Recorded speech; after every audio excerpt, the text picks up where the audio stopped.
Okay, so we will start with Rugved, and if there is any network instability, we will just give a pause and we will continue doing it as far as possible in the best way. Jay, keep time. Rugved will go ahead. Yes, sir.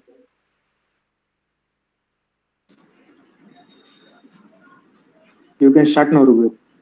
Jai Hind everyone, myself Rugved Kulkarni. Today I am going to talk about topic semiconductors. So around us we can see many things made up of semiconductors, starting from our laptop, mobile, television, almost everything. So what are these semiconductors? Semiconductor device, also known as chips, lays the foundation for modern electronics, which are mainly made up of silicon, whose conductivity lies between conductors and insulators. Semiconductors consist of transistors, which controls the flow of electricity, and the flow of electricity can be increased by adding the impurities in it. So let's see some facts which tell how much actually the semiconductors are useful in today's world. Now, recent news has came that China and US imported around $400 billion of IC units last year, which was more than any other imports in the country.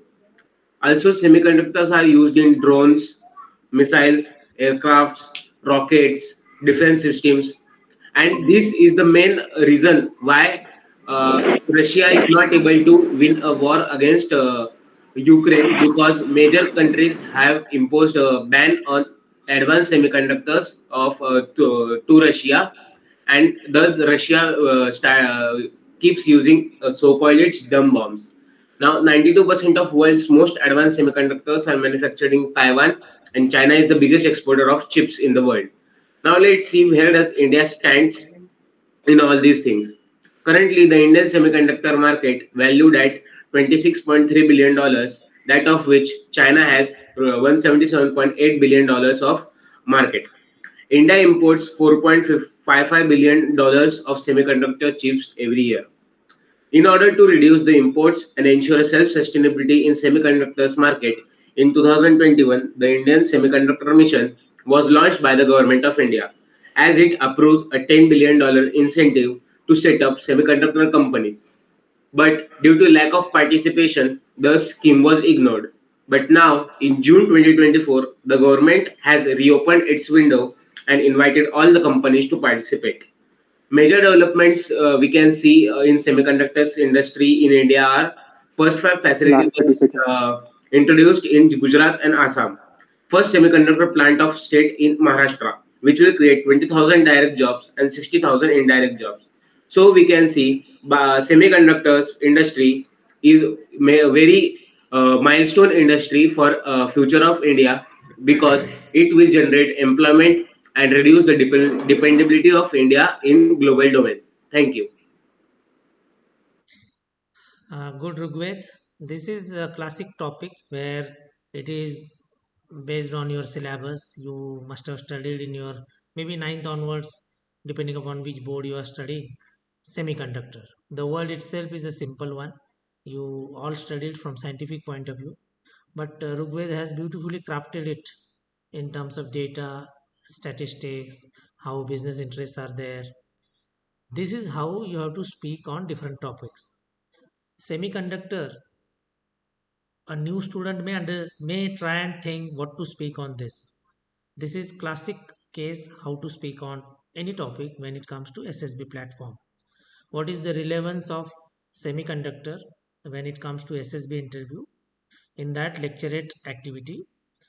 So you have to explain what is this topic, what relevance it has got in business terms, which countries are leading, what is the statistics if you know it, journey if possible, how the normal valves thereafter the semiconductor industry came up, IC industry is setting up, nanotechnology is coming up, all those things in a nutshell you cover, and thereafter you tell where India stands in this industry, what job opportunities are there, what Taiwan has got to do with especially this topic, and how our self-reliant mission Atmanirbhar Bharat will not be possible when we are lacking in particularly the chip industry or the semiconductor industry. We are not reliant as self-reliant as long as we are not having capability to build our own chips, to have our own raw material, to have our own expertise in terms of this hardware. And we are far behind China or Taiwan or US in terms of these capabilities. And what is the potential of this in future? Because it is totally technology driven future all over the world. And if you don't have capability to build your own ICs and semiconductor based industries, you are nowhere in competition in tomorrow's world. That's what one can sum up. Good, Rugved, you have given good statistics. Flow was good, confidence is good, and connect as far as the topic goes is good. Continue doing such practices, keep noting these data, and keep practicing frequently on different topics. So this is a very simple topic which has been part of SSB for long. This is from your syllabus. Okay, good. Jai, Thank you. ready? Yes, sir. Okay. Rugved, keep time. Okay, sir. Are you ready? Yes, Rugved. You can start. Okay. Jai Hind and good evening to one and all present here. Today's my lecture topic is impact of social media on youth. Today I will discussing a crucial topic affecting our younger generation, the impact of social media on youth. And uh, first of all, we talk about positive impacts of social media as enhance connectivity and networking and provide platforms for self-expressions and our own creativity. And for other facilitates access of lack of information from Google, Chrome, etc. and education purpose. We use social platforms for online communities and support to the networks. There are also negative impacts of social media, like contributes to addiction of mobiles and distractions. Other side, we see increasing cyberbullying and online harassments and compromises privacy and security.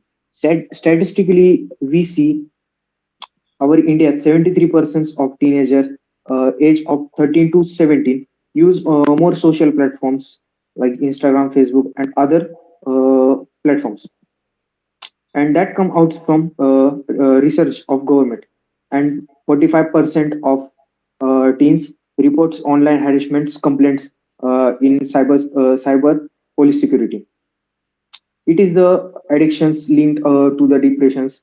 We have to stop doing the negative things from social media and do use proper way for social media for educational purpose or etc. We have to minimize negative impacts like set of boundaries and limits, encouragements and responsibility for social media, and monitor and regulate online content. Social media is a platform that use uh, in bad or properly. And lastly, I conclude that social media impacts on youth in multifaceted. While it offers benefits, we must address that the negative consequences. And by promoting responsible use and digital literacy, Last we 30 can seconds. empower our youth to negative social media and effectively. Thank you. Okay, Jay. Again, a common topic in SSB lecturate series, impact of social media. And here Jay has added on youth, especially, and use of social media. Different kind of dimension can be there, but the central point is social media. Jay, I will suggest if for everyone, not only for Jay, wherever possible, try and develop a knack of connecting it to military kind of thing. Now, if there is a social media, of course, this time it was impact on youth, but you see how in Ukraine the social media was used during war, how to give information or disinformation. This is for both. So, in terms of war, also now this social media has got to play a major role before war, during war, after war. Our perception can be managed through social media. It has got a tremendous potential to impact the perception of the masses. And you see, governments across the world have started realizing the potential of this uh, potent force. Tomorrow's war will be multidimensional, and social media or the internet platform will be the key. What to propagate, what to convey to the people, whether it is correct or wrong, people will decide, but it may change the course of wars in tomorrow's future battlefields. But more importantly, Jay's topic was impact on of social media on youth. At a bottom level in day-to-day life, how youth is getting affected because of social media. It is creating stress also. It is giving faster communication media also. Today's youth are getting enslaved to the social media. This is a sad part of it. But if you are active, alert, wise, then probably you will use for better preparation for your exams, better connectivity to the people, and both way it is a double-edged weapon. So it is up to you, up to the user, how to be smart to use these new smart technologies and the advantages of internet age. Social media, whether you are using for studies, advancement, research, or simply to connect people, it should not be making you under stress. So why it will create stress? Because you are not using it properly. For example, some of the youth are unnecessarily using it as a time pass without any purpose, without any mission, don't know why they are using. If it is Instagram, if it is Facebook, if it is Twitter, if it is uh, communicating messages or just doing time pass on social media, in whatever way you should be wise enough to use it in a proper sense, otherwise it will ruin your life. That is the problem. You must identify correct time frame, otherwise so many people are dying, whether it is suicide, whether it is developing some kind of diseases, whether it is losing eyesight, whether it is losing because of excessive use of ear heads, the hearing power. So a lot of side effects are there on health, physical and mental both. So let's be wise when it comes to utilization of internet based platforms, social media, and realizing it, whether it is harming us or whether it is empowering us. This is important for all of us. Okay, because relationship management has gone into a different direction with the incoming of this social media in our life. Earlier it used to be simple, little time taking. Today it is at the speed of light. You are communicating messages, and so will be the spoiling of relations. It is faster, whether it is building up or destroying the relationships, both way, and creating chaos in society. Okay, Jay, the flow, to start feeling it, smooth flow, it should come. It has improved a lot, but then giving examples like in this, can you connect to the military angle to it? How social media is being used in today's war scenarios by other countries. Tomorrow it will impact us also. So every topic, can you connect it, link it with the military kind of scenario, because we are preparing for military interview. Okay, good. Yes, sir. Now we'll go to RIGMS. Okay, Shivam. There only Rudraksh, keep time and just give hint. Last 30 seconds.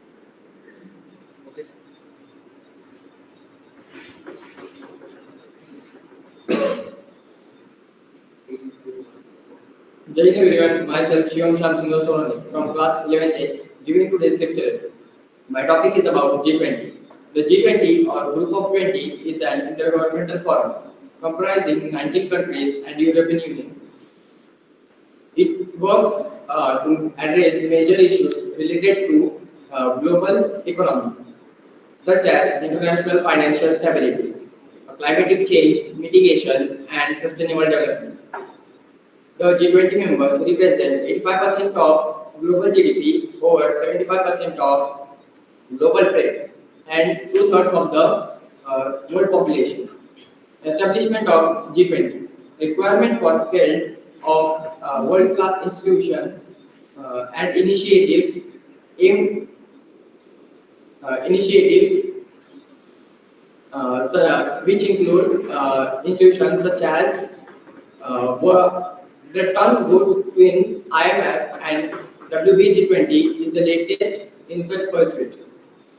In 1997, G7 Collagen, Amit Global Finance Minister Paul Martin was chosen as the first chairman of the inaugural session.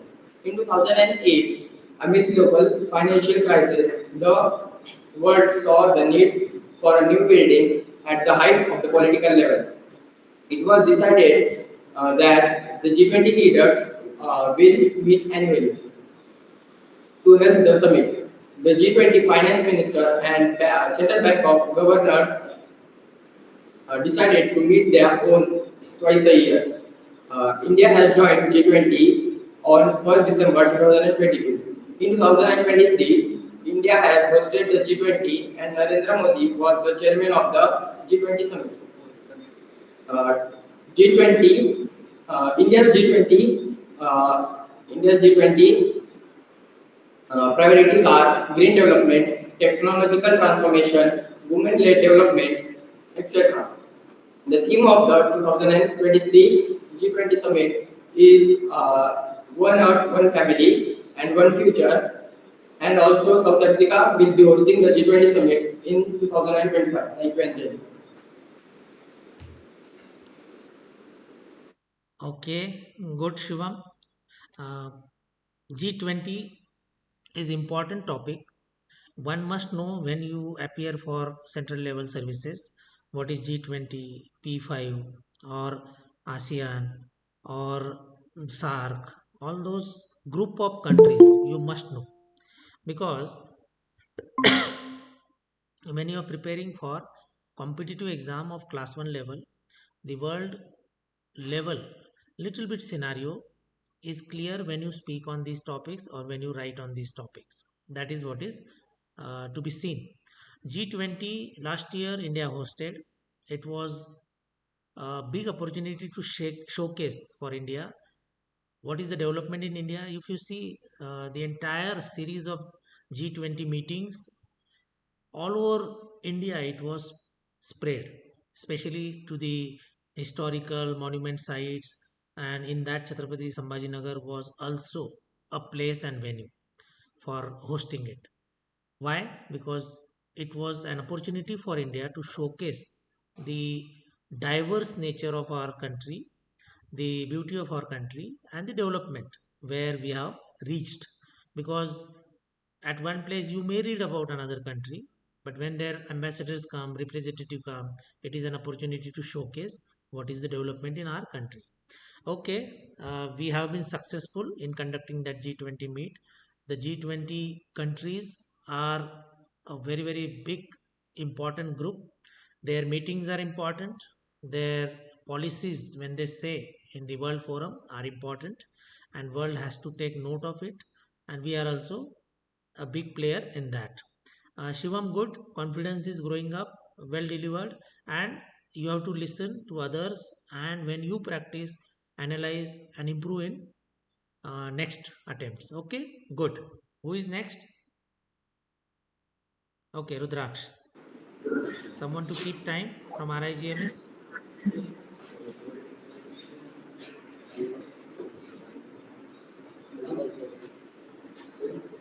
Start. Jai friends, my name is Rudraksh and my today's lecture topic is what makes India federal country. So let's start. Now, to know the answer of what makes India federal country, first we have to know about the federalism.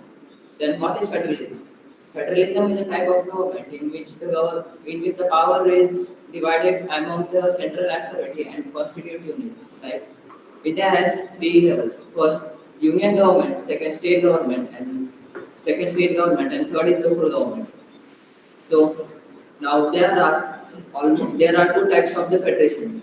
First is coming together federation in which the various independent states came together to form a large unit. Like USA and Australia are the best examples of this coming together federation. Second is holding together federation. In holding together federation, in which the power is divided among the central authority and its constituent states, like India. In, like India and Belgium are the best examples of this holding together government. Now there are some important features of the objectives of the federation, like every government should have more than two levels. Every government should every government should govern the same peoples. And third, and the most important objective is to promote the unity among the citizens and to give equal opportunities to the citizens. So the big question arises, the now you know the answer of the what makes India a federal country. Because of all these factors, we came to know about that the India is a federal country. Now let's move towards the advantages and the disadvantages of this federalism. Now, there are the biggest advantages. India will never come from the dictatorship. Second, it no means martial law types law will not be adopted. But some minor disadvantages is there. It's very minor that because to pass every bill, it takes time. Or to pass every budget, it takes time to government. Thank you. Okay, Rudraksh, good. Uh, a very relevant topic to understand about India's functioning. India is a federal country. One should be very clear what is federalism, what is state, central, relationship, complexities, state list, concurrent list, central list, what are the areas, how country functions. US is also a federal country. A little bit differences are there, and how a big country functions with balance of center and state powers. There will be some frictions, there will be some tussles between state governments and central government, but the advantages are tremendous when it is uh, talking about democracy, balanced democracy. India in future will prove to the world that our forefathers, especially Dr. B.R. Ambedkar, had drafted a good concept, given a good constitution, set up a good foundation to build a diverse country who can actually function in a balanced way with this kind of mechanism. And we are on a correct lines. Yes, there will be some little bit frictions here and there, but we are moving in correct directions. We are developing and we are becoming a nation who can guide others also, because there are so many failed states in the world. India's state and center, this concept, because there are states, union territories and central government. So when there are some subjects which are handled by the state, the central has some say, at times full say or partial say, and then there is a supreme court to monitor and supervise whether the respective institutes, respective governments are working in correct manner or not. This is a beautiful setup. Big nation will have some issues, but these will be overcome by understanding it, resolving it through uh, matured way, and not that a martial law has to come. What Rudraksh was mentioning, a martial law will not come if we are moving based on the concept of federalism in a matured way. And our democracy has proven to the world that we are a mature democracy. We are a country where there is a great heritage, and our forefathers had trusted that the future generations will take it further to a greater heights of prosperity. And we are going slowly. Of course, there are some shortcomings, but Rudraksh, good. Next time, look into the camera so that it looks good and your confidence will be proven further. Because when you look down, this is a virtual platform. You never know, again corona kind of situation comes and SSB happens virtually, never know. So from that angle also, keep practicing, because there are so many places where you will be required to speak on virtual platforms in future. If you join NDA, even in defense, the video conferencing are there. So from that angle, you have to practice looking into the camera and then speaking. It looks good to the other people also. Good. This topic was good to understand. I think we have finished with speakers. Anyone else who wants to ask any question, or shall we close it here? Rugved, Jay, here the RIGMS, keep doing your studies in a systematic way. Don't be afraid, don't carry the anxiety, develop the self confidence slowly. It will come, don't worry, it will come. And your systematic and consistent study is the only way to move ahead, develop more confidence.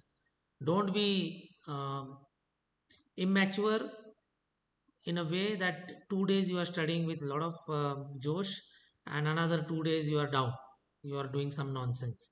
That is not the way to appear in central level competitive exams, especially NDA or CDS or APCAT or class 1 level officers test.